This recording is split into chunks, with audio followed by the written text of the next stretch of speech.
करीब 20 साल से देश की सबसे बड़ी कंपनी रिलायंस इंडस्ट्रीज की कमान संभाल रहे मुकेश अंबानी जल्द ही रिटायर होने वाले हैं।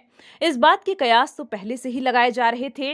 अब भारत ही नहीं बल्कि एशिया के सबसे अमीर व्यक्ति ने खुद सामने से इसके संकेत दिए हैं।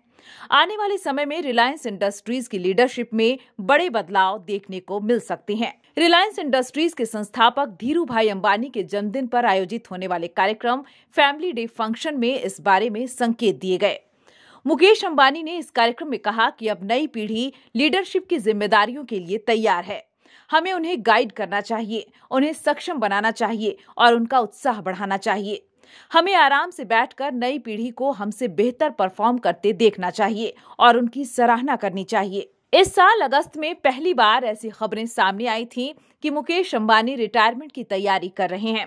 तेल से लेकर रिटेल तक फैले विशाल कारोबारी साम्राज्य को किस तरह बांटा जाए और किसे क्या जिम्मेदारियां दी जाए, यह तय करने के लिए फैमिली काउंसिल बनाने की योजना चल रही थी।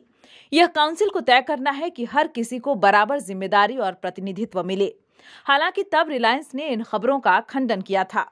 मुकेश अंबानी अपने पिता के 2002 में निधन के बाद से रिलायंस इंडस्ट्रीज की जिम्मेदारी संभाल रहे हैं। मुकेश अंबानी के रिलायंस इंडस्ट्रीज के चेयरमैन बनने के बाद भारतीय कॉरपोरेट जगत का सामना सबसे बुरे पारिवारिक विवादों में से एक से पड़ा था। मुकेश अंबानी और अनिल अंबानी के बीच संपत्ति के बंटवारे को लेकर लंबा विवाद चला था। इसे लेकर सार्वजनिक बयानबाजियां भी हुई थीं, जिन्हें बाद में मां कोकिलाबेन अंबानी के दखल से सलटाया जा सका था। मुकेश अंबानी अब नई पीढ़ी को जिम्मा सौंपते वक्त ऐसे किसी भी विवाद की गुंजाइश नहीं छोड़ना चाहते हैं। कार्यक्रम में उन्होंने दोनों बेटों आकाश अंबानी, अनंत अंबानी और बेटी ईशा अंबानी की तारीफ की। उन्होंने कहा कि तीनों अगली पीढ़ी के लीडर हैं। इस पर उन्हें कोई संदेह नहीं है। ये तीनों रिलायंस को और ऊंचाई पर ले जाएंगे। अंबानी ने इस मौके पर कंपनी के बिजनेस की भी चर्चा की। उन्होंने बताया कि कैसे रिलायंस एक टेक्सटाइल कंपनी के तौर पर शुरू हुई और आज एनर्जी बिजनेस में बड़ा हिस्सा रखती है।